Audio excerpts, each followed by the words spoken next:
अब हम इस चैप्टर की कंटिन्यू करते हुए एक लास्ट एग्जांपल 7th एग्जांपल देखते हैं। Solve D square minus G D dash minus 2 D dash square Z equals to Y minus 1 into E raise to power X. अब इसका हम सॉल्यूशन देखेंगे। The given equation is D square minus D dash minus 2 D dash square into Z equals to Y minus 1 into E की power X. For auxiliary equation put D equal to M D dash equals to 1। Therefore auxiliary equation is m square minus m minus 2 equal to 0। इसके factors बना लो। m minus 2 m plus 1 equals to 0 implies m equals to 2 and minus 1। Therefore complementary function is zc equal to f1 y plus 2x plus f2 y minus 1x।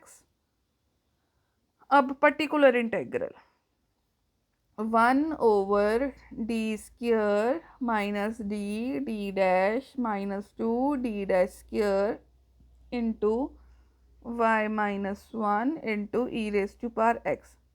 ये आपका case third है।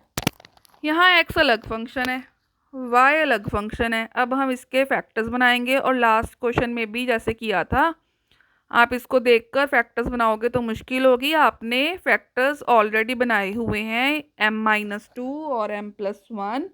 इनको देखकर आप यहाँ पर फैक्टर्स बनाएंगे। m की जगह पर d और कांस्टेंट की जगह पर d डैश पुट करके।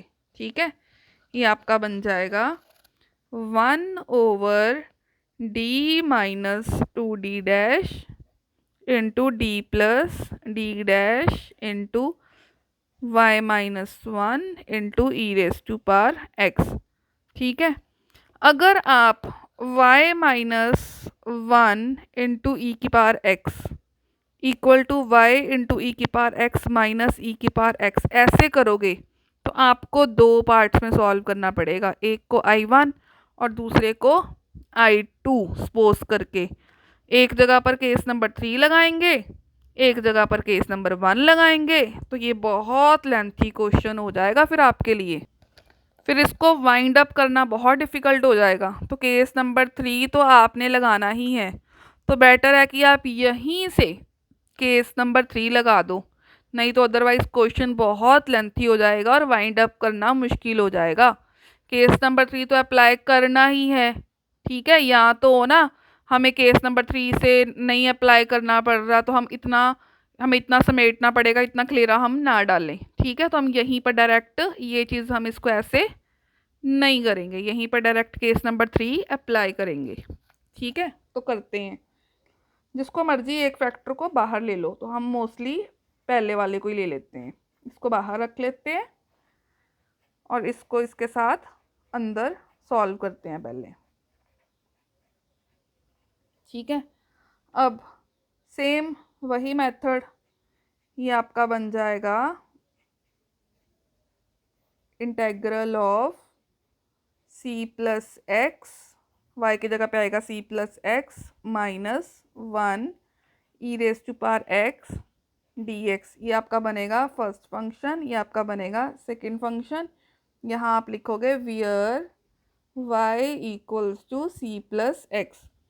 डिनोमिनेटर में अंदर वाले फैक्टर को ध्यान से देखें तो d प्लस डी डैश है, d की जगह पर आपने c पुट करना है, d डैश की जगह पर x पुट करना है, तो ये y की वैल्यू होती है। इनको कंपेयर करके आप y की वैल्यू इजीली लिख सकते हैं। अब आप चेन रूल से इसकी इंटीग्रेशन करेंगे। ठीक है, तो देखो चेन रूल अब हम इसमें कैसे फॉलो करेंगे। Equal to 1/d minus 2d dash. ठीक है, अंदर आपके पास आएगा first function integration of second derivative of first, इसका डेरिवेटिव, इसका इंटेग्रल। ठीक है, अब आप c प्लस एक्स को y पुट कर दोगे, ये आपका आ जाएगा 1/d माइनस 2d डैश, अंदर आएगा y माइनस 1 इंटू ई की पावर x माइनस ई की पावर x। क्यों? बिकॉज y आपका c प्लस एक्स था।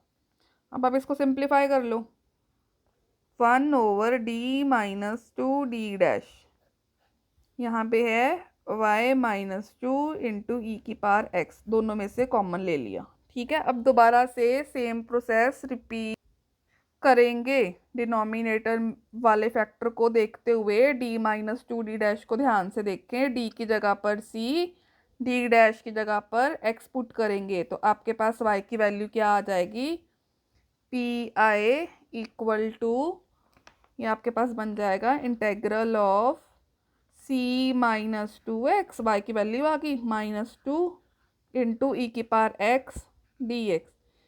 ठीक है, यहाँ आप मेंशन कर दो where y equals to c minus 2x।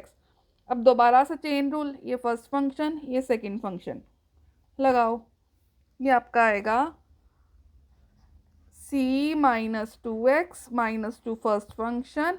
ठीक है, first function, integral of second minus इसका डेरिवेटिव और इसका इंटेग्रल। ठीक है, तो ये आपके पास आ जाएगा y माइनस 2, सी की वैल्यू पुट कर दो, ई की पावर x प्लस 2 ई की power x, because y equals to c minus 2x। Therefore simplify करो, पी आई आपका क्या बन गया, ये आपका बन गया y इंटू ई की पावर x। ठीक है, तो complete solution C F plus P I, therefore z equal to f1 y plus 2x plus f2 y minus 1x plus y into E की पावर x।